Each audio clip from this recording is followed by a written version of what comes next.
কি যে করো না বৌমা, এই 2 দিন পরে পরে তোমার ঝামেলা দুইজনের। আচ্ছা কি হয়েছে কও দেখি।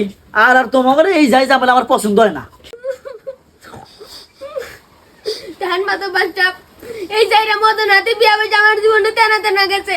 আমার বাবার বাড়ি থেকে 3 লাখ টাকা আনছে, আর আমার কিছু বলি করে কয় তোর বাবার টিয়ার পুরা মুতি একটু পুক্কু বিচার করে লাভ নেওয়াতে পারি না।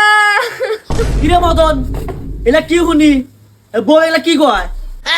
হ্যাঁ আমি কইছি।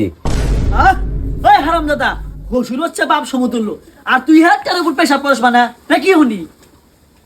হলেন মাত্র বাসাব ক বেখানি না হলে বিচার আদার করা যাবে না কিন্তু। কে কি হয়েছে? হলেন মাত্র বাসাব আর বাপের বাড়ি থেকে 3 লাখ টাকা যৌতুক নিয়ে আইছি। সেইটা নিয়ে এসে টয়লেট খানা, গোসল খানা আর ওর পেশাব খানা দিছি। তো ওর বাপের টিয়ার উপর আমি মুতি না। নারায়ণ আইলি কয় যে আমার বাপের 3 লাখ টাকা দিছে, সেই জন্য মাঝে মাঝে কই চল তোর বাপের টিয়ার উপর আমি মুতি আর পায়খানা করি। শালার মদনের কথাতে যুক্তি আছে, ও তো ঠিকই কইছে, ওর মাথায় বুদ্ধি আছে। আচ্ছা ঠিক আছে বৌমা, মদনের শাসন করার দায়িত্ব আমার, তুমি এখন বাইরে যাও।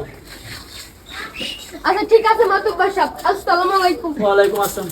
আরে মদন এখন কর মাত্র বাসাব বয়। ও না, আমি তো মেলা দরবার সালিশ করছি, ঠিক আছে।